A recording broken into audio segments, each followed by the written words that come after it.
Hello दोस्तों। तो कैसे हो आप सब? आई होप आप सब एकदम बढ़िया हैं और आपकी तैयारियां भी बहुत बढ़िया चल रही है। सर चल क्या रही है? बहुत दौड़ रही है, भाग रही है। भागते भागते हमसे भी आगे निकल गई है। कोई बात नहीं।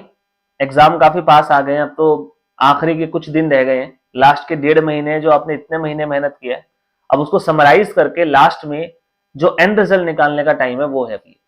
तो पूरा दिल से पूरे दम लगा के मेहनत कीजिए और इस बार हमें जनवरी में सभी को एग्जाम क्लियर करना है। तो चलिए हमारी आज की क्लास स्टार्ट करते हैं। हम जीएसटी रिवीजन कर रहे थे जिसमें हमने रजिस्ट्रेशन का टॉपिक रिवाइज कर लिया है, चार्ज का टॉपिक रिवाइज किया, देन हमने time of supply and value of supply भी कर लिया। आज की क्लास में हम सप्लाई का third pillar place of supply revise करने वाले हैं। प्लेस ऑफ सप्लाई जो टॉपिक है हमारा, ये बहुत रेलेवेंट हो जाता है बिकॉज सर हम सबने पढ़ा हुआ है कि जो सप्लाई होती है वो या तो इंट्रा स्टेट होती है या इंटर स्टेट होती है। इन शॉर्ट इंट्रा स्टेट कहा जाता है with in the same state और इंटर स्टेट कहा जाता है between two states. But in reality कोई भी सप्लाई इंट्रा स्टेट कब बनेगी और इंटर स्टेट कब बनेगी, दो इंपॉर्टेंट एस्पेक्ट आपको फॉलो करने होते हैं जब भी ये डिटरमाइन करना है कि सप्लाई कौन सी है। सर इससे क्या फर्क पड़ता है कि वो इंट्रा स्टेट है या इंटर स्टेट? देखिए जब सप्लाई इंट्रा स्टेट होती है तो आप टैक्सेस में सीजीएसटी प्लस एसजीएसटी चार्ज करते हो या may be UTGST in case union territory की बात हो रही हो, तो ये टैक्सेस लगाए जाते हैं। और अगर आप इंटर स्टेट सप्लाई करते हो तो आईजीएसटी लगता है। ये आप सबको पता है बात। अब सर पता कैसे चलेगा कि कोई सप्लाई इंट्रा स्टेट है या इंटर स्टेट है? तो इसके लिए दो इंपॉर्टेंट एस्पेक्ट को आपको जो है ध्यान में रखना होता है। दो चीजें हैं, one is place of supply, place of supply, and other one is location of supplier. दो चीजें इंपॉर्टेंट है। ये दो चीजें कौन कौन सी sir? Place of supply and location of supplier.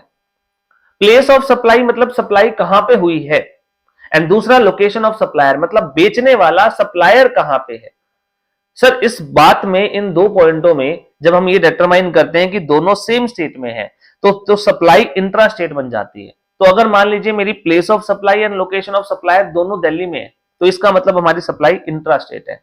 लेकिन अगर ये दोनों ही एस्पेक्ट अलग अलग स्टेट और यूटी में फॉल करते हैं, लाइक मान लीजिए प्लेस ऑफ सप्लाई पंजाब है and location of supplier Delhi है, तो फिर इंटर स्टेट बन जाता है। मतलब हमारे लिए वेदर डिटरमाइन करना कि एक ट्रांजेक्शन इंट्रा स्टेट है या इंटर स्टेट है, उसके लिए हमें ये दो एस्पेक्ट देखने होते हैं, one is place of supply and other one is location of supplier. तो आप कहोगे सर इसमें हमने रेसिपिएंट को तो देखा ही नहीं। यस, रेसिपिएंट को कभी नहीं देखा जाता ये डिटरमाइन करने के लिए कि प्लेस ऑफ सप्लाई कहां पे है या फिर सप्लाई का नेचर इंट्रा स्टेट है या इंटर स्टेट है। तो बेसिकली ये दो मुद्दों के बेसिस पे, place of supply and location of supplier, इन दोनों के बेसिस पे हम डिटरमाइन करते हैं हमारी सप्लाई का नेचर क्या है। अब sir location of supplier, location of supplier मतलब सप्लायर कहां पे है, ये आइडेंटिफाई करना बहुत आसान है। अगर मैं प्रैक्टिकल पॉइंट ऑफ व्यू से बात करूं तो गुड्स के लिए लोकेशन ऑफ सप्लायर क्या होगी, जो सेलर है वो कहां पे बैठा है वो आपको साफ साफ दिख जाएगा। एंड सिमिलर वे में सर्विसेज के लिए भी उसने कहां पे रजिस्ट्रेशन ले रखा है, कहां से वो सर्विसेज प्रोवाइड कर रहा है, ये जानना बहुत आसान है। तो लोकेशन ऑफ सप्लायर मेन मुद्दा नहीं है।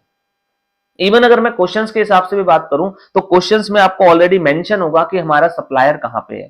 क्वेश्चन खुद बता देगा कि सप्लायर दिल्ली में रजिस्टर्ड है, हरियाणा में रजिस्टर्ड है, पंजाब में रजिस्टर्ड है, तो आपको लोकेशन ऑफ सप्लायर की दिक्कत नहीं आएगी। जो मेन इशू होगा वो है place of supply. Place of supply कहां पे है, तो इसी के लिए हमारा एक चैप्टर बनाया गया जिसमें हमें यह पढ़ना है कि प्लेस ऑफ सप्लाई कहां पे है। अगर आपको प्लेस ऑफ सप्लाई पता होगी, आपको निकालनी आती होगी, एंड लोकेशन ऑफ सप्लायर आपको क्वेश्चन बता देगा, तो आप इजीली आइडेंटिफाई कर सकते हो वेदर एक ट्रांजेक्शन इंट्रा स्टेट हुआ है या इंटर स्टेट हुआ है। सर क्या इसी पर्पज से ये बाइफर्केशन किया जाता है? देखिए नहीं, रियल इंटेंशन क्या था, जीएसटी एक स्टेट कंजम्पशन बेस्ड टैक्स है। जीएसटी एक कंजम्पशन बेस्ड टैक्स है, तो मतलब ये टैक्स उस स्टेट गवर्नमेंट को मिलता है जहां पे कंजम्पशन होता है। तो जब गवर्नमेंट प्लेस ऑफ सप्लाई के प्रोविजन बनाती है तो यही देखना चाहती है कि एग्जैक्टली कंजम्पशन गुड्स और सर्विसेज का कहां हुआ है, ताकि अकॉर्डिंगली उस स्टेट को टैक्सेस दिए जा सके। तो ये बेसिकली गवर्नमेंट के रेवेन्यू डिस्ट्रीब्यूशन अपोर्शनमेंट के लिए भी जरूरी है ये जानना कि प्लेस ऑफ सप्लाई कहां है। बट खैर हमें उससे कोई लेना देना नहीं होता। हमारे एग्जाम पर्पजेस से हमारा मेन पर्पज यही होगा वेदर एक सप्लाई इंट्रा स्टेट है या इंटर स्टेट है, यही जानने के लिए हमें प्लेस ऑफ सप्लाई डिटरमाइन करना होता है। ठीक है, आई होप आपको ये बात समझ में आ गई। तो अब हमारे मेन मुद्दे पे आते हैं सर, प्लेस ऑफ सप्लाई। अगर हमें ये निकालना आ गया तो हम इजीली आइडेंटिफाई कर पाएंगे वेदर एक सप्लाई इंट्रा स्टेट है या इंटर स्टेट है। ध्यान से समझिएगा, मैंने दो बातें जिन पे फोकस किया है, one is place of supply and other one is location of supplier. Location of recipient is irrelevant. हाँ, कुछ कुछ क्लॉजेस में, कुछ कुछ प्रोविजंस में उसका इनडायरेक्ट यूज होगा to determine place of supply, otherwise location of recipient is irrelevant. हमारे माइंड में कंफ्यूजन रहता है कि सर सप्लायर एक स्टेट में है, रेसिपिएंट दूसरे स्टेट में है, तो यह हमेशा इंटर स्टेट सप्लाई बनेगी। ये मिथ आज ही छोड़ देना। सप्लायर और रेसिपिएंट कई बार दोनों सेम स्टेट में होते हैं, बट स्टिल ये ट्रांजेक्शन इंटर स्टेट बन सकता है। कैसे सर? मान लीजिए मिस्टर ए एक आर्किटेक्ट है और मिस्टर बी एक लैंड ओनर है, दोनों के दोनों हरियाणा में है। मिस्टर ए एक आर्किटेक्ट है और मिस्टर बी एक लैंड ओनर है, लेकिन मिस्टर बी की जो लैंड है वो दिल्ली में है। अब ऑल्दो हमारा रेसिपिएंट हरियाणा में है, हमारा सप्लायर भी हरियाणा में है, लेकिन जब मिस्टर बी आर्किटेक्ट की सर्विस देंगे इस लैंड के रिगार्डिंग जो दिल्ली में है, तो यहां पे sir place of supply Delhi बनेगा और सप्लायर हरियाणा में है, तो this will be an interstate transaction. ये आपकी इंटर स्टेट ट्रांजेक्शन बन जाएगी। अब सर सप्लायर और रेसिपिएंट तो सेम स्टेट में था, इसलिए मैं आपसे कहूंगा कि लोकेशन ऑफ रेसिपिएंट पे फोकस नहीं करना है, हमें प्लेस ऑफ सप्लाई पे फोकस करना है। तो location of supplier and place of supply, ये दो मुद्दे हैं जो हेल्प करेंगे डिटरमाइन करने में वेदर एक ट्रांजेक्शन इंट्रा स्टेट है या इंटर स्टेट है। ठीक है, चलिए अब सर जब प्लेस ऑफ सप्लाई की बात करते हैं, तो जैसे हमने टाइम ऑफ सप्लाई में पढ़ा था, गुड्स के लिए अलग प्रोविजन बना रखे हैं। प्लेस ऑफ सप्लाई जब हम डिटरमाइन करेंगे तो गुड्स के लिए अलग प्रोविजन है एंड सिमिलर वे में सर्विसेज के लिए अलग प्रोविजन है। मतलब दोनों चीजों के लिए सेपरेट प्रोविजन, सेपरेट जो है सेक्शंस बना रखे हैं। एक और बहुत इंपॉर्टेंट पॉइंट, हमारा जो पूरा जीएसटी का सिलेबस है इंटर का, इसमें हम सिर्फ और सिर्फ सीजीएसटी एक्ट पढ़ते हैं, सीजीएसटी एक्ट 2017, एक्सेप्ट दिस चैप्टर। ये जो हमारा चैप्टर है प्लेस ऑफ सप्लाई का, इसको अगर मैं छोड़ दूं तो सारे के सारे सिलेबस में हम खाली सीजीएसटी एक्ट पढ़ रहे हैं। ये एक लौता चैप्टर है जो आईजीएसटी एक्ट से बनाया गया है।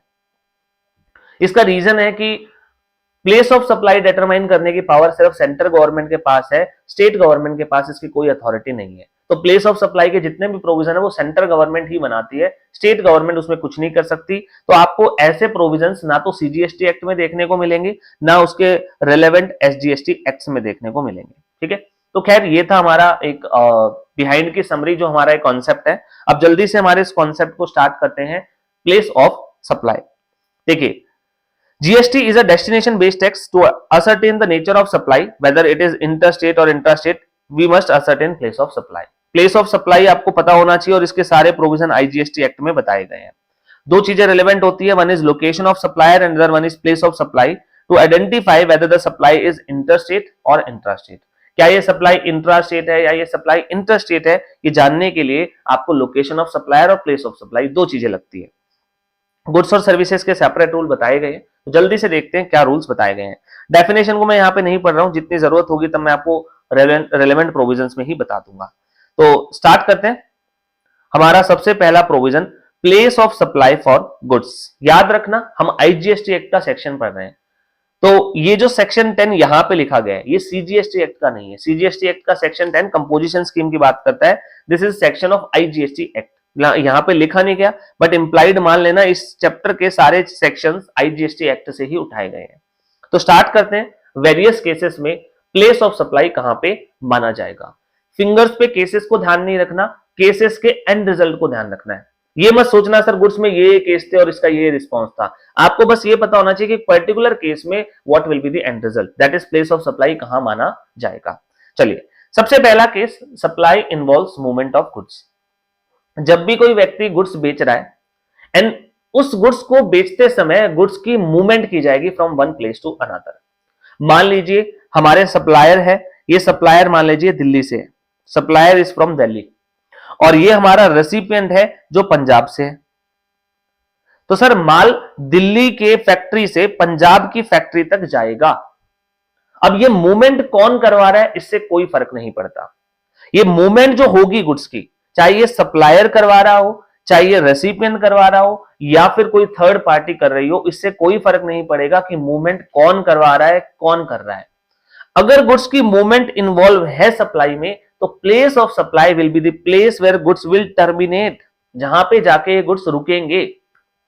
अब सर ऑब्वियस है, अगर दिल्ली फैक्ट्री से माल निकला है, पंजाब के रेसिपिएंट ने खरीदा है, तो वो अपनी फैक्ट्री में लेके जाएगा, then that place will be the place of supply. कहां पे जाके गुड्स की मूवमेंट टर्मिनेट होगी, that will be the place of supply. तो where the supply involves movement of goods whether by supplier और बाय रेसिपिएंट और any other person, movement करने वाला कोई भी हो, किसके बिहाफ पे किया जा रहा है इससे भी फर्क नहीं पड़ता, कॉन्ट्रैक्ट एक्स फैक्ट्री था या आपका ऑन रोड का कॉन्ट्रैक्ट था, उससे भी कोई फर्क नहीं पड़ता। अल्टीमेटली अगर मूवमेंट हो रही है तो जहां पे वो टर्मिनेट करेगी movement, that will be the place of supply. तो POS shall be location of goods at the time at which movement of goods terminate for delivery to the recipient. वो मूवमेंट कब खत्म होगी डिलीवरी टू रेसिपिएंट के लिए, recipient को deliver करने के लिए जहां वो मूवमेंट टर्मिनेट कर जाएगी, that will be the place of supply. ठीक है, दिस वाज केस 1, बहुत सिंपल है, स्ट्रेट फॉरवर्ड है। Case 2, next is bill to ship to model. Bill to ship to model, कई बच्चे इसमें कंफ्यूज रहते हैं, तो एक बार ध्यान से समझना है इसको, bill to ship to model में आखिर होता क्या है। What is bill to ship to model? मान लीजिए हमारे एक कंपनी है, मैं कंपनी का नाम ले लेता हूं, एक कंपनी है XYZ प्राइवेट लिमिटेड, ये मैन्युफैक्चरिंग करती है सर्टेन टाइप के प्रोडक्ट, दिस इज मैन्युफैक्चरर। तो एक कंपनी है सर XYZ प्राइवेट लिमिटेड, ये मैन्युफैक्चरर है और इनके कस्टमर है ABC प्राइवेट लिमिटेड, ये हमारे कस्टमर है। मतलब सर XYZ प्रोडक्ट बनाती है और ABC उससे परचेज करती है, और इवन ABC के भी एक कस्टमर है मिस्टर X, ये कस्टमर है ABC के। तो यूजुअली XYZ ABC को माल बेचती है और देन ABC जो है फर्दर सेलिंग करती है मिस्टर X को। अभी हुआ क्या सर, जो XYZ है ये मान लेते हैं मुंबई में है, this is at Mumbai, ABC private limited Jaipur है, एंड जो मिस्टर एक्स है वो खुद पुणे में रहते हैं। अभी हुआ क्या, मिस्टर एक्स ने ऑर्डर दिया ABC प्राइवेट लिमिटेड को कि सर ये XYZ गुड्स हमारे पास जो है आप सप्लाई कर दो। मिस्टर ABC प्राइवेट लिमिटेड के पास वो मिस्टर एक्स के ऑर्डर को फुलफिल करने के लिए स्टॉक नहीं था, तो ABC ने XYZ से ऑर्डर दिया और कहा कि भाई तुम ये गुड्स हमारे बिहार पर सीधा मिस्टर एक्स को डिलीवर कर दो। ऐसे केस में जो हमारा ओरिजिनल मैन्युफैक्चरर है उसने एक ऑर्डर रिसीव किया है ABC प्राइवेट लिमिटेड से और उनके कहने पर वो प्रोडक्ट को सीधा मिस्टर एक्स के पास डिलीवर करेगा। This case is a case of bill to ship to model. अब ध्यान से समझना bill to ship to model नाम क्यों रखा गया।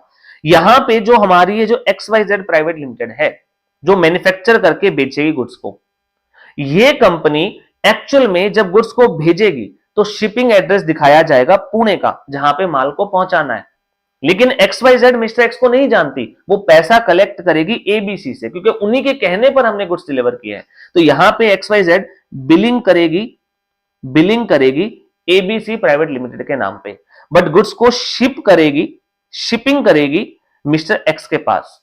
हेंस एक ऐसा तरीका हो गया जिसमें आपने बिलिंग किसी और के नाम पे किया है और शिपिंग किसी और के नाम पे। दैट्स वाई इस मॉडल का नाम पड़ा bill to ship to, billing किसी और के नाम पे, शिपिंग किसी और के नाम पे। यूजुअली जिसको आप माल भेजते हो उसी को बिल भी करते हो, उसी से पेमेंट कलेक्ट करनी होती है, तो usually bill to ship to दोनों एक ही पार्टी होती है, बट इस स्ट्रक्चर में दोनों सेपरेट पार्टी है।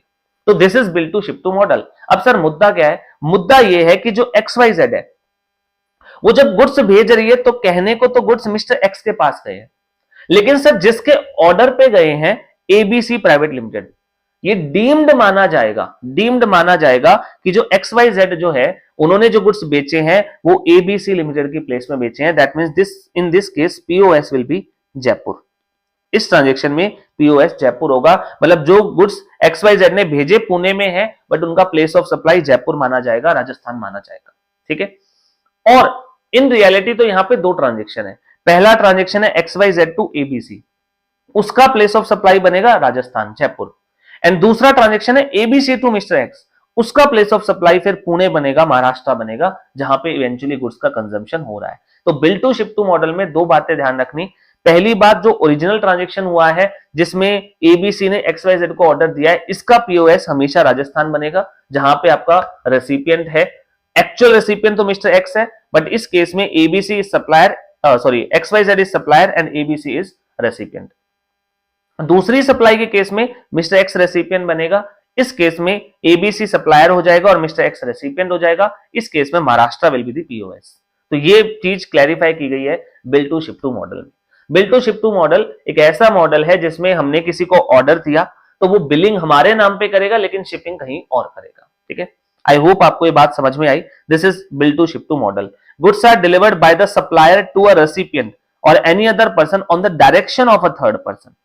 ये थर्ड पर्सन हमारे इस एग्जांपल में एबीसी प्राइवेट लिमिटेड है, जिसके कहने पर हमारे सप्लायर ने मिस्टर एक्स को गुड्स दिए। तो ऐसे केसेस में place of supply will be the location of such third person. ठीक है, तो it shall be deemed that such third person has received the goods. Even जब हम आईटीसी का चैप्टर पढ़ते हैं तो वहां पे लिखा गया है कि अगर आपको आईटीसी क्लेम करना है एज पर सेक्शन 16, आप अगर आईटीसी क्लेम करना चाहते हो तो एक्चुअल गुड्स और सर्विसेज की रिसीव होना बहुत जरूरी है, अदरवाइज आप क्लेम नहीं ले सकते आईटीसी का।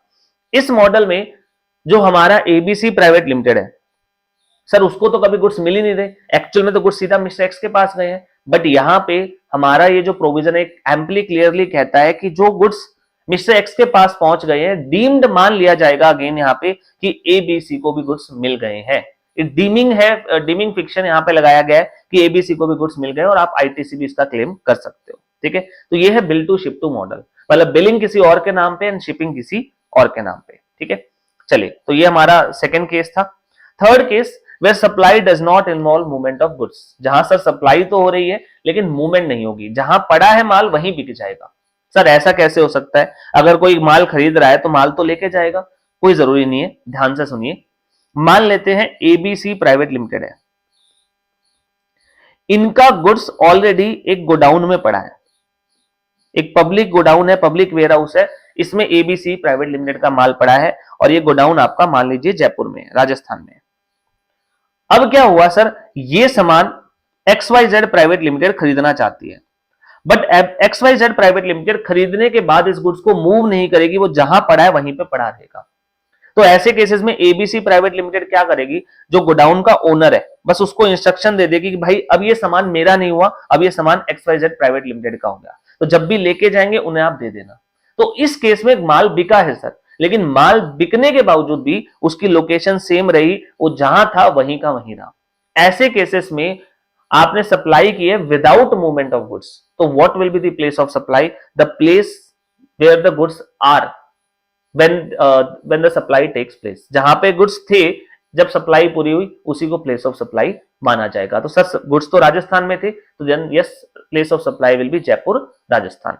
अच्छा, एक चीज का ध्यान रखना, जब हम पीओएस बनाते हैं तो प्लेस ऑफ सप्लाई में हमेशा स्टेट रेलेवेंट होता है, किस स्टेट में बन रही है। अगर मैंने कहा राजस्थान में है तो राजस्थान में चाहे वो फिर जयपुर में बन जाए चाहे जोधपुर में बन जाए, उससे कोई फर्क नहीं पड़ेगा, बिकॉज अल्टीमेटली टैक्सेस तो राजस्थान गवर्नमेंट को मिलने वाले हैं एंड ट्रांजेक्शन का नेचर भी आइडेंटिफाई हो जाएगा, सिटी से कोई फर्क नहीं पड़ता। तो हम प्लेस ऑफ सप्लाई में स्टेट ही स्पेसिफाई करते हैं हमेशा, और क्वेश्चन में आपको भी बता रखा होगा कि ये सिटी है तो ये कौन से स्टेट में फॉल करती है। ठीक है, चलिए, तो ये था थर्ड केस।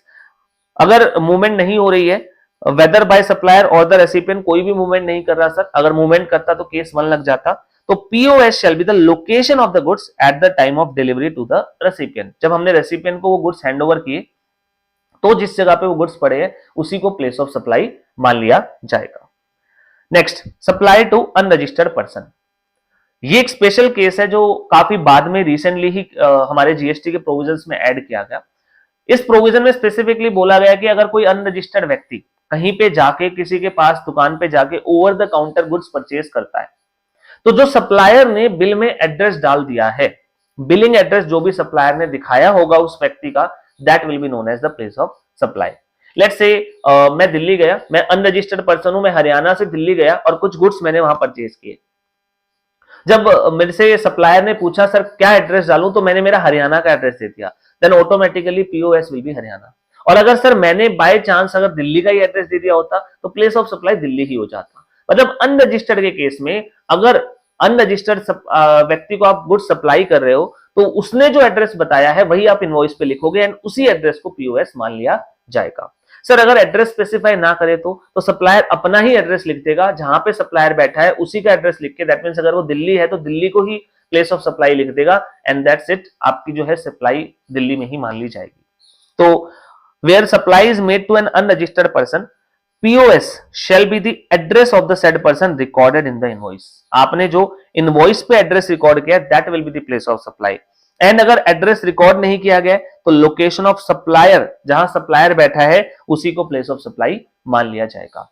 एक और बात क्लैरिफाई की गई, सर क्या यहां पे एड्रेस का मतलब क्या घर का पता पूरा लिखना है सर, पूरा हाउस नंबर तक? नहीं, यहां जब हम एड्रेस की बात करते हैं अगर आपने स्टेट भी स्पेसिफाई कर दिया तो हमारा काम तो चल जाएगा। जैसे कि अभी मैंने आपको थोड़ी देर पहले बताया स्टेट ही रेलेवेंट होता है जब हम प्लेस ऑफ सप्लाई देखते हैं। तो सर अगर पूरा एड्रेस नहीं लिखा है, स्टेट का नाम भी लिख दिया है, दैट इज सफिशिएंट, पीओएस हमारा डिटरमाइन हो जाएगा। चलो, तो ये था हमारा provision supply to unregistered person.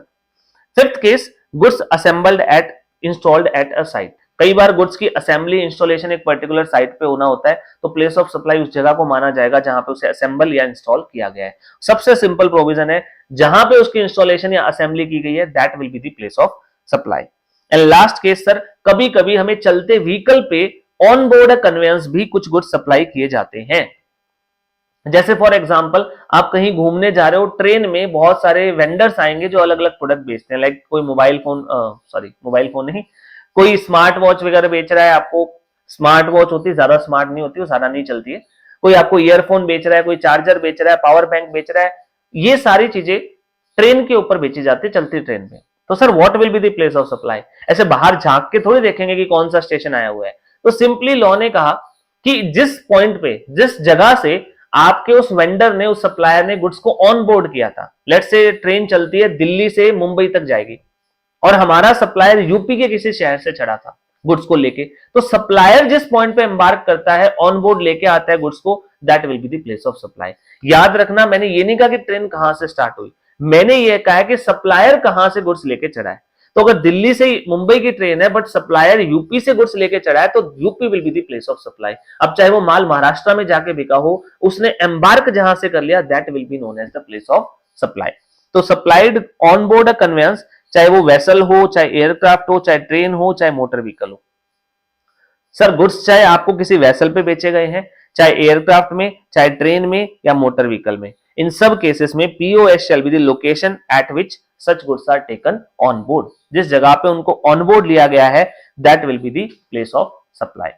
I hope आपको 6 के 6 केसेस समझ में आ गए होंगे गुड्स के केस में कैसे प्लेस ऑफ सप्लाई डिटरमाइन होता है। ठीक है, चलिए अब आते हैं हमारे नेक्स्ट पार्ट पर, जो कि है place of supply for service. ये था सेक्शन 10 जो हमने पढ़ा गुड्स के लिए। एक चीज ध्यान रखना, इंटर के सिलेबस में जब हम बात करते हैं तो ये सारे के सारे प्रोविजन जो हैं वो अदर देन इंपोर्ट एक्सपोर्ट के, इंपोर्ट एक्सपोर्ट को कवर नहीं किया गया। वो सेक्शन 11 कवर करता है आईजीएसटी एक्ट का, बट वो आप सीए फाइनल में पढ़ोगे। सीए इंटर में सिर्फ अदर देन इंपोर्ट एक्सपोर्ट को कवर किया गया है। सिमिलर वे में अब हम सेक्शन 12 पढ़ने वाले हैं, ये सर्विसेज को कवर करेगा, लेकिन अगेन इस केस में भी हमारा location of supplier and location of recipient दोनों कहां पे होने चाहिए? इंडिया में। सप्लायर यानी सर्विस देने वाला, रेसिपिएंट मतलब सर्विस लेने वाला, दोनों के दोनों इंडिया में होने चाहिए। सर अगर एक बार हो गया तो सेक्शन 13 लग जाएगा और वो हमारे सिलेबस में है नहीं। तो सर हमारे आगे ऐसा कोई क्वेश्चन नहीं आने वाला जहां पे हमारा सप्लायर या रेसिपिएंट दोनों में से कोई इंडिया के बाहर हो। इंटर में ऐसा कोई क्वेश्चन नहीं पूछा जाएगा, निश्चिंत होके इन बातों को ध्यान से सुनना। तो location of supplier and recipient दोनों इंडिया में है तो ही ये सेक्शन लगेगा और तभी हमारे सिलेबस में ये क्वेश्चन बनेगा। ठीक है, चलिए, तो this section is applicable when both location of recipient and supplier is in India, दोनों इंडिया में होने चाहिए। और मेन बात, सर्विसेज में गुड्स के मुकाबले प्लेस ऑफ सप्लाई डिटरमाइन करना थोड़ा ट्रिकी है। सर ऐसा क्यों है? देखिए गुड्स है ना, फिजिकली दिखते हैं, मूव करेंगे, कहीं पे जाएंगे तो आप उन्हें आराम से ट्रैक कर सकते हो, आप उन्हें देख सकते हो, तो पता चल जाता है सर कहां जा रहे हैं गुड्स, कहां पे अल्टीमेटली कंज्यूम हुए हैं। सर्विसेज में विजिबिलिटी नहीं है, वो इनटेंजिबल नेचर की होती है, इसलिए आइडेंटिफाई करना थोड़ा सा ट्रिकी काम है। तो इसलिए स्पेशल प्रोविजन, बहुत इन डेप्थ प्रोविजन बनाए गए हैं जब आप प्लेस ऑफ सप्लाई डिटरमाइन करोगे सर्विसेज के लिए। अब सर सबसे पहली बात, सभी सर्विसेज के लिए अलग अलग प्लेस ऑफ सप्लाई डिटरमाइन नहीं हो सकता था, तो लॉ ने क्या किया, दो वाइड कैटेगरी बनाई। पहला जनरल कैटेगरी, जहां पे अगर कोई सर्विस, पहले हम समझ लेते हैं, एक जनरल कैटेगरी बनाई गई है, यहां पे दो कैटेगरी बनाई गई है सर्विसेज के लिए, one is general category and other one is special category. अगर हमारी कोई सर्विस स्पेशल कैटेगरी में फॉल कर जाती है। यहां पे 10 सर्विसेज के बारे में स्पेसिफिकली बताया गया है। 10 टाइप ऑफ सर्विसेज है जिनके लिए प्लेस ऑफ सप्लाई डिटरमाइन करने के लिए स्पेशल प्रोविजन बना रखे हैं। अगर कोई सर्विस यहां पे फॉल कर जाती है तो स्पेशल प्रोविजन के हिसाब से ही उसका प्लेस ऑफ सप्लाई आप डिटरमाइन करोगे। लेकिन सर अगर इन 10 के अलावा कोई 11वीं 12वीं 13वीं सर्विस हो तो फिर सभी के लिए जनरल सर्विसेज का प्रोविजन लगाया जाएगा। मतलब बेसिक आइडिया ये है कि या तो आपके लिए कोई स्पेशल प्रोविजन बना रखा हो, और अगर सर हमारे लिए कोई स्पेशल प्रोविजन नहीं है देन हमें जनरल प्रोविजन अप्लाई करना है। लाइक फॉर एग्जांपल आर्किटेक्ट की service in relation to immovable property. जब कोई आर्किटेक्ट नक्शा बनाता है, मैप बनाता है, ड्राइंग बनाता है इमूवेबल प्रॉपर्टी के लिए, ये एक स्पेशल सर्विस है जिसके लिए हमें यहां पे एक प्रोविजन देखने को मिलेगा, तो हम वही अप्लाई करेंगे। लेकिन what about our services, sir हम ऑडिटिंग की सर्विसेज देते हैं। सर ऑडिटिंग की सर्विसेज के लिए कोई स्पेशल प्रोविजन नहीं है, that means you have to follow general provision. तो जहां स्पेशल प्रोविजन है आप वो फॉलो कीजिएगा, अगर हमारे लिए स्पेशल प्रोविजन नहीं बनाया हुआ तो हम फिर जनरल प्रोविजन को फॉलो करेंगे। ठीक है, तो सर इसे हमें कैसे अप्लाई करना है? जब भी आपके सामने क्वेश्चन आए पहले आपको यह देखना है कि क्या यहां पे स्पेशल सर्विस दे रखी है या जनरल सर्विस है। सर जनरल सर्विस का पता नहीं चलेगा, हमेशा आपको यह देखना है कि क्या ये स्पेशल है या नहीं। अगर ये स्पेशल सर्विसेज में नहीं है तो ऑब्वियस है it is a general service. अगर वो स्पेसिफाइड 10 सर्विसेज में नहीं फॉल कर रही है तो इसका मतलब सर वो जनरल सर्विस ही है।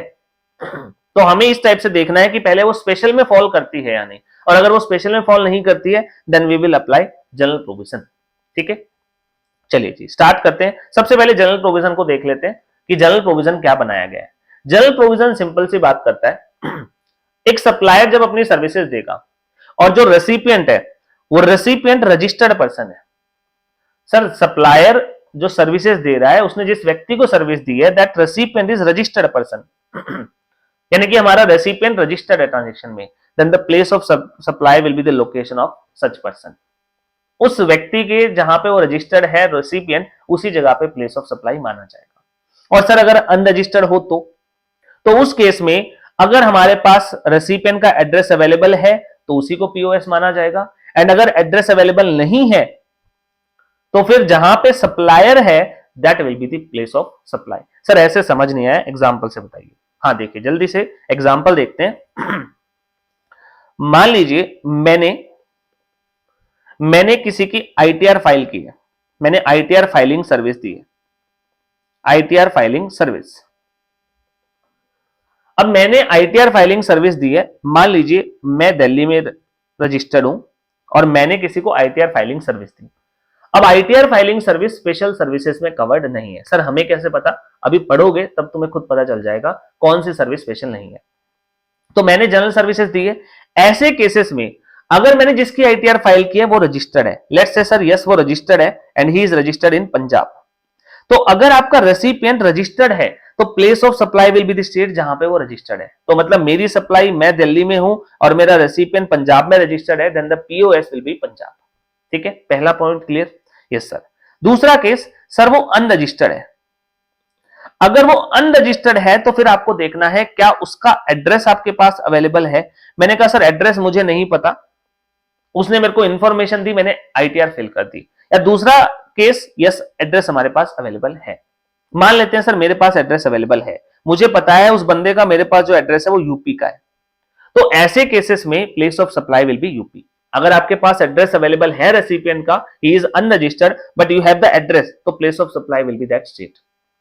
एंड इन केस सर अगर मान लीजिए आपके पास एड्रेस अवेलेबल नहीं है तो POS will be the location of supplier, that is Delhi, जहां पे आप बैठे हो उसी को प्लेस ऑफ सप्लाई मान लिया जाएगा। ठीक है, दिस इज जनरल प्रोविजन। अगर रजिस्टर्ड है सर तो दैट प्लेस जहां पे वो रजिस्टर्ड है, अगर अनरजिस्टर्ड है तो देखेंगे एड्रेस है या नहीं। एड्रेस है सर अच्छी बात है, जहां का है वहीं पे प्लेस ऑफ सप्लाई, और अगर नहीं है सर तो जो लोकेशन ऑफ सप्लायर है, लोकेशन ऑफ सप्लायर को ही प्लेस ऑफ सप्लाई मान लिया जाएगा। This is our general provision. Sir जब जब स्पेशल प्रोविजंस में सर्विस कवर नहीं होगी हम घूम फिरकर इसी जनरल प्रोविजन को अप्लाई कर देंगे। ठीक है, चलिए अब देखते हैं जल्दी जल्दी से और क्या प्रोविजन बना रखे हैं। सबसे पहला है इमोवल प्रॉपर्टी। बहुत सारी सर्विसेज हैं जो इमोवल प्रॉपर्टी से रिलेटेड दी जाती हैं, लाइक आर्किटेक्ट की सर्विस। ये स्पेशल प्रोविजन हमने पढ़ने शुरू कर दिए हैं, तो इसमें पहला सिनेरियो है इमोवल property related service, like architect की सर्विस, इंटीरियर डेकोरेटर की सर्विस, सर्वेयर की सर्विस, इंजीनियर या कोई भी ऐसा ही रिलेटेड एक्सपर्ट है, चाहे इवन कोई रियल एस्टेट का एजेंट है, इन सब की सर्विसेज। या फिर सर हमने सर्विस दी है राइट टू यूज की, मतलब किसी को लेट आउट किया है हमारी प्रॉपर्टी, उसे इस्तेमाल करने का अधिकार दिया है, या कंस्ट्रक्शन की सर्विसेज ली है, सर कुछ बनवाया है। सिमिलर वे में हमने लॉजिंग की सर्विस ली है, लॉजिंग मतलब टेम्परेरी स्टे की सर्विस ली है, चाहे हम किसी होटल में रुके हैं, चाहे किसी इन में, गेस्ट हाउस में, होम स्टे में, क्लब में, कैंप साइट में, हाउस बोट में भी अगर हमने स्टे किया है। हाउस बोट आपने देखा होगा जरूर कि पानी के ऊपर जैसे हमारी बोट होती है वही होती है, बस उसके अंदर कमरे रूम टाइप बना के होते हैं, वो होटल टाइप के होते हैं, वहां पे आप स्टे कर सकते हो 2 3 4 दिन, जितने दिन आप रुकना चाहो। एंड देन अगर आप वेसल, बड़े बड़े जो पानी के जहाज होते हैं जो लंबे क्रूज पे जाते हैं 10 दिन 15 दिन के लिए, वहां पे भी आप उस पर स्टे कर सकते हो। ये सारी सर्विस, इवन अकोमोडेशन की service for organizing marriage, reception, official और सोशल, कल्चरल और रिलीजियस और एनी बिजनेस फंक्शन। देखो यहाँ पे दो वर्ड यूज है, लॉजिंग और अकोमोडेशन। लॉजिंग का मतलब होता है आपको ठहरना है कुछ समय के लिए, और अकोमोडेशन मतलब आपको एक प्लेस चाहिए जहां पे अपना इवेंट ऑर्गेनाइज कर सको। ये सारी सर्विस इमोरल प्रॉपर्टी से रिलेटेड होती है, या इवन इनसे एंसिलरी सर्विसेज भी। एंसिलरी सर्विसेज कैसे सर? लाइक हमने अगर होटल बुक किया है, हम होटल में रह रहे हैं, तो उन्होंने साथ में खाना भी दिया है, तो होटल में रहने के चार्ज अलग है, खाने के चार्ज अलग है, तो ये एंसिलरी सर्विसेज हो गई। सर हमने कोई होटल बुक किया फॉर बिजनेस फंक्शन, वहां पे हमने साथ में उनसे कैटरिंग की सर्विस भी ले ली, तो ये हो गया एंसिलरी सर्विस। इन्हीं इवेंट की एंसिलरी सर्विसेज भी, ये सारी की सारी सर्विसेज जो एक इमोरल प्रॉपर्टी के रिलेशन में दी जा रही है। What will be the place of supply? The place of supply will be the location where such immoral property is situated. जहां वो प्रॉपर्टी है, that will be the POS. और अगर वो प्रॉपर्टी है नहीं होगी, तो place where that immoral property is intended to be located. Sir ऐसा कैसे हो सकता है? होगी, बिकॉज देखिए यहाँ पे आर्किटेक्ट की सर्विस है, मे बी अभी खाली जमीन है और उस जमीन पे आपको बिल्डिंग बनानी है, उसका नक्शा ही तो बनवा रहे हैं सर हम, तो बिल्डिंग है नहीं, बट जहां होगी उस प्लेस पे जहां पे आपको वो बनानी है, उसी जगह पे इसकी पीओएस मानी जाएगी। तो ये है हमारा पहला प्रोविजन। और सर अगर ये इमोरल प्रॉपर्टी या ये जो बोट वेसल जिसमें हम ठहरे हैं ये इंडिया के बाहर हो, तो क्या ऐसा भी हो सकता है? यस। देखिए मैंने कहा सप्लायर और रेसिपिएंट इंडिया में है, इमोरल प्रॉपर्टी तो इंडिया के बाहर हो सकती है ना। सेक्शन 12 लगता है जब सप्लायर और रेसिपिएंट दोनों इंडिया में है, but property could be out of India. Sir जैसे मिस्टर ए है, इन्हें एक बिल्डिंग बनानी है, ये खुद लेट से हरियाणा से है, mister A is from Haryana, and mister B ये जो है हमारे दिल्ली से, ये आर्किटेक्ट है। तो मिस्टर ए जो है वो हरियाणा से है और मिस्टर बी जो है वो दिल्ली से है। ए लैंड ओनर है, बी आर्किटेक्ट है। ए जो है अपनी प्रॉपर्टी का मैप बनवा रहे हैं, जो प्रॉपर्टी लंदन में सिचुएटेड है। सर सप्लायर और रेसिपिएंट तो इंडिया में है, तो क्या सेक्शन 12 लगेगा? यस। अब सर आपने कहा इन केस इमोरल प्रॉपर्टी से रिलेटेड सर्विस है, तो लोकेशन ऑफ सप्लायर जहां पे प्रॉपर्टी होती है वहीं पे मानी जाती है। तो सर प्रॉपर्टी तो इंडिया के बाहर है, तो क्या पीओएस इंडिया के बाहर होगा? नहीं। हमारा सेक्शन 12 कहता है in case property is situated outside India, तो location of recipient, location of recipient, sorry recipient mister A है, mister B is supplier architect है, location of recipient will be the place of supply in case property situated outside India. ठीक है, तो वैसे तो मैंने आपको बताया इमोरल प्रॉपर्टी से रिलेटेड सर्विसेज जब भी होंगी तो उनकी लोकेशन जहां पे वो प्रॉपर्टी है वहीं पे प्लेस ऑफ सप्लाई माना जाएगा। लेकिन अगर प्रॉपर्टी इंडिया के बाहर है या होगी तो उस केस में location of recipient will be the place of supply.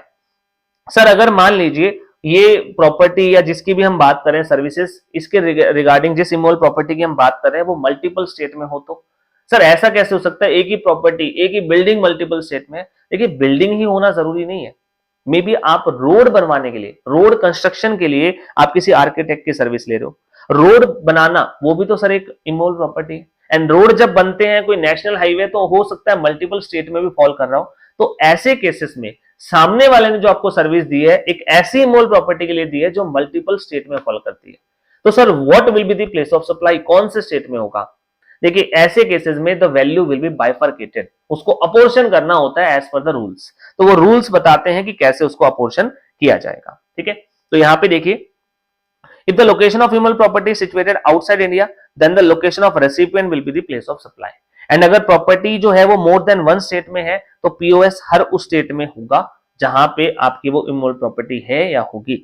तो सर इसको बाइफरकेट कैसे करें? वैल्यू तो ऐसा हो सकता है कि जो वैल्यू गिवन है वो हमें टोटल गिवन है, तो बाइफरकेशन कैसे हो? या तो कॉन्ट्रैक्ट खुद बताए, जब दो बंदों ने एग्री किया था तो बताया था कि इस स्टेट के नाम का इतना पैसा लिया जा रहा है, इस स्टेट के नाम का इतना। तो अगर कॉन्ट्रैक्ट खुद बाइफरकेट कर देता है तो वेल एंड गुड है, अदरवाइज आपको ये रूल 4 फॉलो करना पड़ेगा। एग्जाम के लिए ज्यादा इंपॉर्टेंट नहीं है बट फिर भी देख लेना। अकोमोडेशन की सर्विसेज, अगर आपको मल्टीपल प्रॉपर्टीज में रहने का ऑप्शन मिल रहा है जो अलग अलग स्टेट में है, तो फिर उस केस में नंबर ऑफ नाइट स्टेज के हिसाब से आप उसको बाइफरकेट कर सकते हो। लेट्स से फॉर एग्जांपल आपने आईटीसी होटल वालों का एक पैकेज ले लिया, आईटीसी होटल वालों का पैकेज ले लिया जिसमें उन्होंने आपसे लमसम 1 लाख रुपए चार्ज किया है, जिसके बदले में 6 नाइट्स का स्टे आपको मिला है पूरे ऑल ओवर इंडिया के किसी भी होटल में। तो आपने क्या किया, 4 दिन एक जगह स्टे किया, 2 दिन एक जगह स्टे किया। तो बेसिकली जो 4-2 का रेशो है, 2-1 का रेशो, उसी में उस 1 लाख को दोनों स्टेट्स में बाइफरकेट कर दिया जाएगा। तो पहला point number of night stage. अगर एक सिंगल ही प्रॉपर्टी है जो मल्टीपल स्टेट्स में फॉल करती है, लाइक मेरे केस में रोड का मैंने एग्जांपल लिया, तो एरिया की बेसिस पे कितना लेंथ किलोमीटर का वहां आ रहा है, कितना यहां आ रहा है, उसकी बेसिस पे आप बाइफरकेशन कर सकते हो। और कभी कभी हाउस बोट या वेसल पे रहने का ऑप्शन मिलता है, और हाउस बोट हो सकता है मूविंग भी हो, एक स्टेट से दूसरे स्टेट भी जा रही हो, तो ऐसे केसेस में आपको टाइम स्पेंड की बेसिस पे बांट लेना है। अब ये टाइम स्पेंड तो देखिए खुद सप्लायर ही बताएगा कि कौन से स्टेट में हम कितना रुके थे, ठीक है। खैर, तो ये था हमारा प्रोविजन कि जब आप इमोल प्रॉपर्टी से रिलेटेड सर्विसेज लेते हो तो फिर प्लेस ऑफ सप्लाई कैसे डिटरमाइन किया जाएगा। This was the first special service. Next special service है पर्सनल नेचर की कुछ सर्विसेज। कैसी सर्विसेज सर पर्सनल नेचर की? रेस्टोरेंट और केटरिंग सर्विस। आपने रेस्टोरेंट की सर्विस, खाने पीने की सर्विस ली है, केटरिंग की सर्विस ली है, पर्सनल ग्रूमिंग करवाई है सर, फिटनेस की सर्विस ली है, ब्यूटी ट्रीटमेंट करवाया या किसी भी टाइप की हेल्थ केयर सर्विसेज ली है, इंक्लूडिंग कॉस्मेटिक और प्लास्टिक सर्जरी। इन सब केसेस में प्लेस ऑफ सप्लाई होगा the place where services are actually performed. अगर आप इन सर्विसेज को ध्यान से देखोगे तो इन सर्विसेज का आपको आईटीसी नहीं मिलने वाला।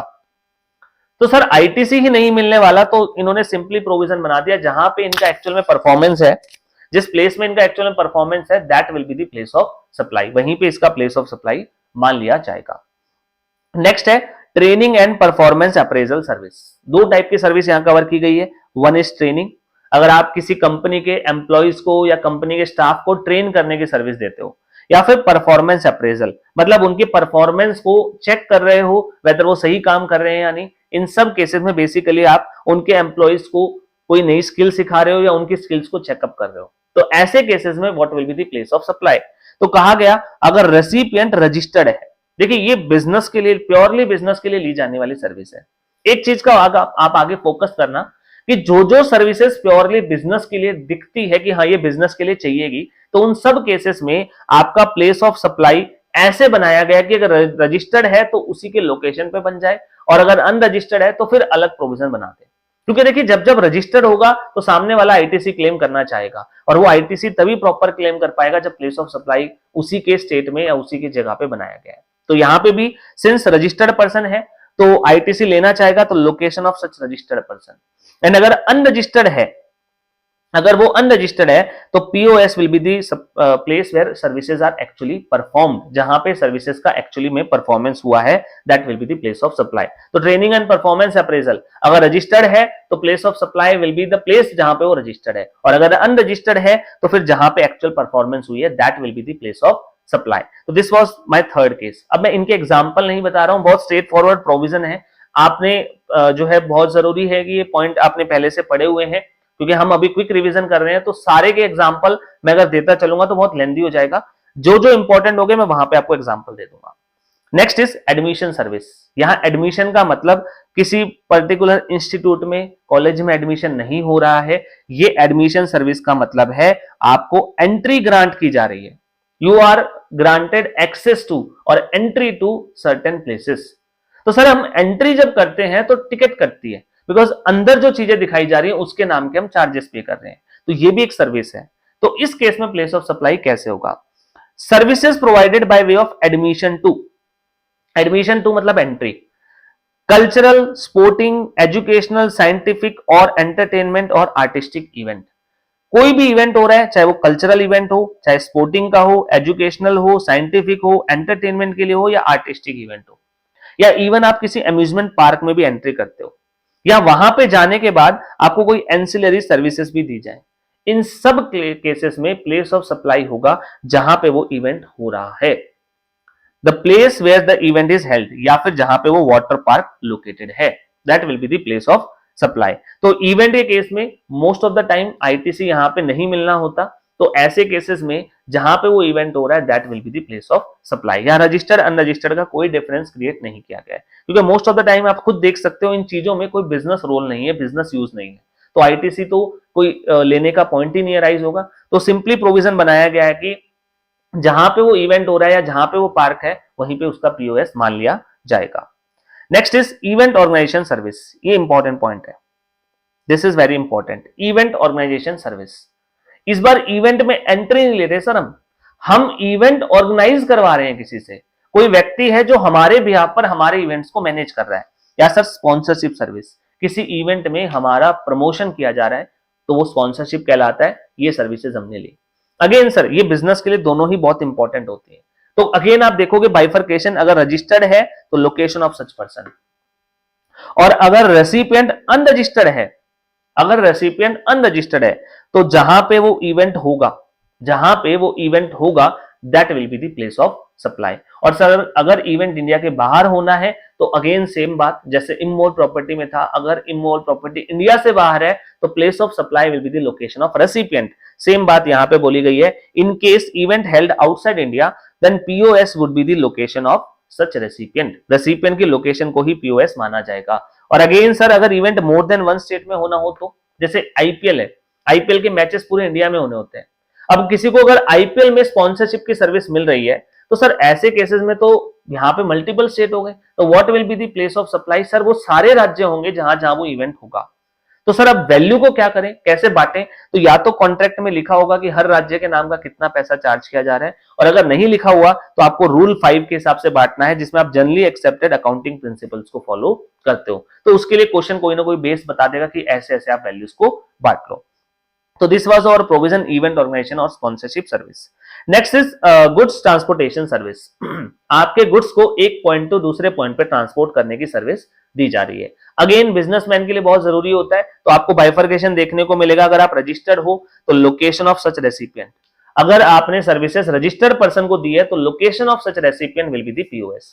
लेकिन अगर आपने सर्विस अनरजिस्टर्ड पर्सन को दी है तो place of supply will be the place जहां पे गुड्स हैंड ओवर किए गए हैं ट्रांसपोर्टेशन के लिए। अब बच्चे इसमें बहुत कंफ्यूज रहते हैं, मान लीजिए मिस्टर ए है, उन्हें गुड्स ट्रांसपोर्टेशन सर्विस दी गई है and he is unregistered, mister A unregistered है और इन्हें गुड्स ट्रांसपोर्टेशन सर्विस दी है कोई XYZ ट्रांसपोर्टर्स ने। तो सप्लायर है XYZ ट्रांसपोर्टर्स एंड रेसिपिएंट है मिस्टर ए जो कि अनरजिस्टर्ड है। अगर रजिस्टर्ड होते तो जहां पे वो रजिस्टर्ड है वही प्लेस ऑफ सप्लाई बन जाता, बट मेरे एग्जांपल में ही इज अनरजिस्टर्ड। अब हुआ क्या, मिस्टर ए के कुछ गुड्स पड़े हैं दिल्ली में और वो दिल्ली से यूपी डिलीवर करने हैं। XYZ ट्रांसपोर्टर ने दिल्ली से उन्हें पिक किया और यूपी पहुंचा दिया। ऑब्वियस है जहां पे माल पड़ा है वहां से उठाएंगे और जहां पहुंचाना है वहां पहुंचा दिया। अब ऐसे केसेस में what will be the place of supply, तो कहा गया है place of supply will be the place जहां पे गुड्स हैंड ओवर हुए हैं फॉर ट्रांसपोर्टेशन। बच्चों को लगता है डेस्टिनेशन पॉइंट है, नहीं डेस्टिनेशन नहीं है, जहां से आपने गुड्स को उठाया है, पिकअप किया है, that will be the place of supply. तो मेरे इस एग्जांपल में Delhi will be the place of supply. ठीक है, चलिए इसके बाद next passenger transportation service. Passenger transportation service again ITC लेना चाहेगा एक रजिस्टर्ड पर्सन, तो प्रोविजन बनाया गया है अगर ये सर्विस एक रजिस्टर्ड पर्सन को दी गई, अगर ये सर्विस एक रजिस्टर्ड पर्सन को दी गई है तो location of such person will be the POS. और अदरवाइज सर अगर अनरजिस्टर्ड को दी गई है तो आपको दो चीजें देखनी है। जब हम पैसेंजर ट्रांसपोर्टेशन सर्विस की बात करते हैं तो दो टाइप की सर्विसेज जनरली देखने को मिलती है। One is ticket based service, जहां पे आप एक पर्टिकुलर जर्नी के लिए टिकट कटवाते हो, और दूसरी होती है सर पास सर्विस, जहां पे आप मंथली, एनुअली, 6 मंथली, 3 मंथली एक पर्टिकुलर पीरियड का पास बना लेते हो। ये पास आपने सबने सुना है जिसमें आपने एक बार में लमसम पैसा दे दिया है, आप अब मूवमेंट कर सकते हो, अब आप ट्रांसपोर्टेशन कर सकते हो ओवर अ पीरियड, 1 महीना, 3 महीना, जितने का भी पास है, और आप कहीं भी किसी भी स्टेशन से उतर सकते हो। जिस 2 पॉइंट के लिए पास बना है उसमें इंटरमीडिएट किसी भी स्टेशन से आप एम्बार्क कर सकते हो, या फिर वहां पे आप किसी भी इंटरमीडिएट स्टेशन पे डिपार्ट भी कर सकते हो। तो बेसिकली दो टाइप की सर्विस है, passenger transportation service in case of ticket और अदरवाइज थ्रू पास, जहां पे बोर्डिंग पॉइंट हमें पता नहीं होता, क्योंकि पास के टाइम पे आपका ए टू बी सिटी का पास बन गया है, तो आप जरूरी नहीं कि ए से एम्बार्क करो, आप बीच के किसी स्टेशन से भी एम्बार्क कर सकते हो, बट आपकी जर्नी टर्मिनेट हो जाएगी सी पॉइंट, बी पॉइंट पे, ठीक है, हमेशा बी पॉइंट तक आप जाओगे। ऐसे ही रिवर्सल की भी जर्नी कवर होती है। तो ऐसे केसेस में अगर आपने सर्विस रजिस्टर्ड पर्सन को दी है तो सर नो डाउट उसे आईटीसी चाहिए, तो उसी की लोकेशन को पीओएस मान लिया जाएगा। बट व्हाट इफ अगर आपने सर्विस अनरजिस्टर्ड पर्सन को दी है, तो सर अगर आप टिकट बेस्ड ट्रांसपोर्टेशन की बात करो तो ऐसे केसेस में embarking point will be the POS. Embarking point जहां से आपने उस जर्नी को स्टार्ट किया, ठीक है, जहां से आप एम्बार्क करोगे उसी को आपको प्लेस ऑफ सप्लाई मानना है। अब याद रखना, राउंड ट्रिप के केस में, लेट्स से मैं दिल्ली से मुंबई जा रहा हूं, तो जाते समय मेरा एम्बार्किंग पॉइंट दिल्ली है, तो पीओएस विल बी दिल्ली। लेकिन सर वापसी में राउंड ट्रिप की टिकट एक साथ भी बना ली गई है, तो वापसी में मेरा प्लेस ऑफ सप्लाई मुंबई हो जाएगा, बिकॉज एम्बार्किंग पॉइंट मुंबई हो चुका है। तो चाहे मैंने टिकट एक साथ बनवाई हो, but still place of supply दोनों केस में अलग अलग निकलेगा। जाते समय दिल्ली एम्बार्किंग पॉइंट है तो place of supply will B Delhi, लेकिन रिटर्न के टाइम पे Mumbai will be the place of supply, ठीक है। चलिए, और सर अगर पास की बात करें तो वहां तो कोई भी पॉइंट हो सकता है, हमें बोर्डिंग पॉइंट पता ही नहीं होता, तो इसलिए लॉ ने कहा आपको रेसिपिएंट का एड्रेस जो होगा आपके रिकॉर्ड में उसी को पीओएस मान लेना है। और सर अगर एड्रेस ना हो तो फिर लोकेशन ऑफ सप्लायर जो हमारा जनरल प्रोविजन है उसी के हिसाब से आप पीओएस डिटरमाइन कर सकते हो। ये ध्यान रखना, return journey will be treated as separate journey even if ticket for onward and return journey are issued at the same time. अगर आपने राउंड ट्रिप भी बुक कर लिया है, स्टिल जाने का रास्ता और आने का रास्ता दोनों अलग अलग काउंट होंगे, बिकॉज जाते समय आपका एम्बार्किंग पॉइंट और आते समय आपका embarking point will be separate. तो this is passenger transportation service. Next, service on board a conveyance. जैसे चलते व्हीकल में गुड्स सर्व किए गए थे, ऐसे ही चलते व्हीकल में सर्विसेज भी दी जा सकती हैं। तो सर गुड्स में तो हमने बोला जहां से गुड्स हमने ऑन बोर्ड किए, सर्विसेज तो ऑन बोर्ड नहीं होती, तो ऐसे केसेस में बोला जिस जर्नी में आप जा रहे हो उसका फर्स्ट शेड्यूल डिपार्चर पॉइंट क्या था। मेरे उसी एग्जांपल पे आइए, मैंने कहा दिल्ली से मुंबई ट्रेन जा रही है, बट जो माल बेचने वाला है वो माल के साथ यूपी में चढ़ा है और उसने हो सकता है महाराष्ट्र में बेचा हो, but still place of supply will be UP जहां से गुड्स को ऑन बोर्ड किया गया। But in case of service हमने कहा दिल्ली से मुंबई की ये ट्रेन जा रही है, हमेशा प्लेस ऑफ सप्लाई चाहे सर्विस देने वाला या सर्विस कहीं भी दी गई हो, first schedule departure point. Sir first schedule departure point क्या है, यहां जहां से स्टार्ट हुआ है, सर स्टार्टिंग तो दिल्ली से हुई है, तो place of supply will be always Delhi, तो दिल्ली को प्लेस ऑफ सप्लाई माना जाएगा, ठीक है। चलिए, next is telecommunication services. Special provisions में टेलीकम्युनिकेशन सर्विसेज को भी कवर किया गया। जल्दी जल्दी से देखते हैं, ज्यादा इंपॉर्टेंट नहीं है। टेलीकॉम सर्विसेज जहां पे एक फिक्स्ड लाइन फिक्स की गई है, लाइक आपके घरों में जब हम वाईफाई लगाते हैं या लैंडलाइन वाले मोबाइल फोन्स होते हैं जहां पे वायर्ड कनेक्शन लगाया जाता है, तो जहां उसे इंस्टॉल किया गया that will be the place of supply, मतलब आपका घर। इन केस वायरलेस कनेक्शन है, ये तो था वायर्ड कनेक्शन। वायरलेस कनेक्शन की बात करें तो दो टाइप के टेलीकम्युनिकेशन सर्विस आप ले सकते हो, मतलब आपके मोबाइल कनेक्शंस। जैसे आपने सिम ले रखी है तो सिम के रिचार्ज दो टाइप के हो सकते हैं, one is prepaid and other one is postpaid. Sir अगर पोस्टपेड है इसका मतलब पहले आप यूज करोगे, फिर बिल आएगा, फिर आप पे करोगे। तो पोस्टपेड कनेक्शन में हमेशा सप्लायर के पास आपका एड्रेस होता है। अगर वो एड्रेस है उसके पास तो location of recipient will be the place of supply. और सर अगर किसी कारणवश उनके पास ना हो तो हमारा एड्रेस, तो सर फिर location of supplier will be the place of supply. वैसे तो बिलिंग एड्रेस हमेशा होता है, जब हम पोस्टपेड कनेक्शन लेते हैं तो बिल जनरेट होता है और उसमें एड्रेस हमेशा होता है। अगर नहीं होगा तो sir location of supplier will be the place of supply. और प्रीपेड कनेक्शन की बात करें तो वेरियस केसेस है, लाइक अगर आपने एजेंट के थ्रू ली है, कोई सिम वगैरह आपने एजेंट के थ्रू ली है, तो उस एजेंट की जो एड्रेस है उसी को पीओएस माना जाएगा। सर अगर हमने किसी भी व्यक्ति ने फाइनल सब्सक्राइबर को बेची है तो फिर उस केस में सर जहां पेमेंट रिसीव हो रही है that will be the place of supply. अगर ऑनलाइन पेमेंट आ गई हो तो सर तो फिर लोकेशन ऑफ रेसिपिएंट, रेसिपिएंट कहां का है उसका एड्रेस देखा जाएगा। और अगर फिर भी कोई प्रोविजन आप नहीं लगा पाते हो तो रेजिडुअल प्रोविजन यही लगा लेना, लोकेशन ऑफ रेसिपिएंट अगर उसका एड्रेस है, और अगर एड्रेस नहीं है तो finally location of supplier will be the place of supply, ठीक है। अगेन यहां भी बताया गया कि अगर मल्टीपल स्टेट में आता है तो फिर क्या करना है, सर कॉन्ट्रैक्ट के हिसाब से बाइफरकेट कर लेना। और अगर कॉन्ट्रैक्ट में कुछ नहीं लिखा गया तो नंबर ऑफ पॉइंट्स के हिसाब से आप टोटल वैल्यू को बाइफरकेट कर सकते हो, ठीक है। ज्यादा इंपॉर्टेंट नहीं है तो मैं इसको जल्दी से पास थ्रू करता हूं। नेक्स्ट पॉइंट पे आते हैं financial and stock broking service. अगर हमने फाइनेंशियल या स्टॉक ब्रोकिंग सर्विस ली है तो उसके लिए पीओएस कहां होगा। तो POS will B location of recipient, जो आपके पास रिकॉर्ड्स में एड्रेस है उसी को प्लेस ऑफ सप्लाई माना जाएगा। सर अगर एड्रेस ना हो तो फिर लोकेशन ऑफ सप्लाई। तो आप तो कहोगे सर ये तो जनरल प्रोविजन वाला हो गया, बस इसमें इन्होंने रजिस्टर्ड पर्सन वाला प्रोविजन हटा दिया। फाइनेंशियल स्टॉक ब्रोकिंग में स्पेसिफिक प्रोविजन बनाया गया। Next is insurance service. Insurance में अगेन बिजनेसमैन के लिए आईटीसी क्लेम करना बहुत इंपॉर्टेंट होता है, तो यहां पे भी वही प्रोविजन बनाया गया, if you are registered then the location of such person.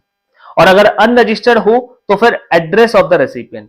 यहां आप ध्यान से देखोगे तो एड्रेस ना हो तो फिर location of supplier will be the place of supply, ऐसा नहीं लिखा गया है। क्योंकि अगर आपने किसी का इंश्योरेंस किया है तो ऑब्वियस है you would have done KYC, आपने केवाईसी तो की ही होगी, तो केवाईसी की है तो सर एड्रेस तो आपके पास होगा ही होगा। ऐसा हो ही नहीं सकता कि आपने किसी को इंश्योरेंस सर्विसेज दे दी and you don't have the address of that person, तो इसलिए वो बात लिखी नहीं गई है। एंड लास्ट है एडवर्टीजमेंट सर्विसेज टू गवर्नमेंट। ध्यान रखना स्पेशल प्रोविजन में सिर्फ एडवर्टीजमेंट सर्विस टू गवर्नमेंट का केस कवर किया गया है, एडवर्टीजमेंट सर्विस टू गवर्नमेंट का केस कवर किया गया है। Advertisement service to any other person ये स्पेशल प्रोविजंस में कवर्ड नहीं है, इसका मतलब इसके लिए आपको जनरल प्रोविजन ही अप्लाई करना होगा। ठीक है, सिर्फ गवर्नमेंट को दी गई सर्विसेज में ही आपको ये स्पेशल प्रोविजन लगाना है। तो advertisement service to CG, SG, UT, LA, तो अगर आपने किसी भी बॉडी, स्टैट्यूटरी बॉडी को, सेंट्रल गवर्नमेंट को, यूनियन टेरिटरी को, लोकल अथॉरिटी को एडवर्टीजमेंट की सर्विस दी है, the place of supply will be all the states जहां पे उस एडवर्टीजमेंट को दिखाया जाएगा। मान लीजिए दिल्ली गवर्नमेंट ने एडवर्टीजमेंट करवाई है ओनली फॉर द दिल्ली, तो फिर POS will B Delhi. But अगर दिल्ली गवर्नमेंट ने एडवर्टीजमेंट करवाई है दिल्ली के लिए, हरियाणा के लिए, पंजाब के लिए, तो पीओएस तीनों स्टेट में माना जाएगा। बट अगेन सर वही मुद्दा आ जाता है, वैल्यू को कैसे बाइफरकेट किया जाए, क्योंकि जो टोटल वैल्यू है वो तीनों स्टेट में टैक्सेबल होगी। तो सर या तो कॉन्ट्रैक्ट बताएगा, अगर कॉन्ट्रैक्ट कुछ नहीं बताता तो रूल बनाए गए हैं। अब रूल डिपेंड करते हैं कि मोड ऑफ एडवर्टीजमेंट क्या था। तो सबसे पहला रूल बना रखा है कि अगर मान लीजिए एडवर्टीजमेंट आपने न्यूज़पेपर या पब्लिकेशंस के थ्रू की है, मतलब गवर्नमेंट ने एडवर्टीजमेंट की सर्विस ली और एडवर्टीजमेंट किसी न्यूज़पेपर या पब्लिकेशन के थ्रू की गई है, तो ऐसे केसेस में लेट्स से मान लीजिए एडवर्टीजमेंट 3 स्टेट में की गई है, हरियाणा, पंजाब और राजस्थान।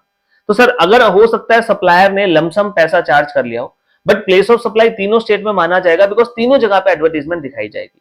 तो ऐसे केसेस में जो भी टोटल अमाउंट पेबल बनता है, जो भी अमाउंट पेबल बनता है हर जगह के लिए, वो तो न्यूज़पेपर वाला अलग से वैसे भी चार्ज करता होगा यूजुअली कि हरियाणा के लिए कितना चार्ज करता है, राजस्थान के लिए कितना, पंजाब के लिए कितना, उसी वैल्यू को बेस बना के बाइफरकेट कर दिया जाएगा। मतलब जो यूजुअल प्राइस है उसका, उसी को बेस बना के आप जो है वैल्यू को बाइफरकेट कर लोगे। सिमिलर वे में अगर प्रिंटेड मटेरियल के थ्रू एडवर्टीजमेंट की गई है तो again base will be same, जो अमाउंट पेबल बनता है हर राज्य के लिए उसी को बेस बनाया जाएगा। अगर ट्रेन पे एडवर्टीजमेंट की गई है तो सर ट्रेन पे अगर एडवर्टीजमेंट को डिस्प्ले किया गया तो ध्यान रखना ट्रेन मल्टीपल स्टेट्स में जाती है। हो सकता है वो दिल्ली से चलती है, दिल्ली से चलते चलते मुंबई तक जा रही है, तो उसने 3, 4, 5 स्टेट्स कवर कर दिए होंगे इन बिटवीन। तो ऐसे केसेस में ratio of length of railway track, वो जो स्टेशन जो आपकी ट्रेन जा रही है उस ट्रेन ने कौन कौन से राज्य में कितना कवर अप किया है, रेलवे ट्रैक कितने किलोमीटर का कवर अप किया है, उस किलोमीटर्स को आप बेस बना के वैल्यू को बाइफरकेट कर सकते हो। मैं इनके एग्जांपल डिस्कस नहीं कर रहा, आपने जो है इनको एक बार अच्छे से रीड कर लेना है, ज्यादा इंपॉर्टेंट नहीं है वैसे एग्जाम के लिए, बट स्टिल कवर अप सब करके जाना है, छोड़ना कुछ भी नहीं है। On the back of utility bills of oil and gas company, अगर ऑयल गैस कंपनीज के जो बिल आते हैं, जो पीरियोडिकल बिल्स वो देते हैं, उनके पीछे अगर आपने एडवर्टीजमेंट कर रखी है तो कंज्यूमर्स, नंबर ऑफ कंज्यूमर्स के बेसिस पे आप जो है वो वैल्यू को बाइफरकेट कर सकते हो। मान लीजिए फॉर एग्जांपल एबीसी कंपनी है, वो एक ऑयल पेट्रोलियम कंपनी है, वो अपने कस्टमर्स को बिल बना के देती है। अब गवर्नमेंट ने सोचा इनके बिल्स कस्टमर तक जाते हैं, इनके बिल्स के पीछे एडवर्टीजमेंट करते हैं।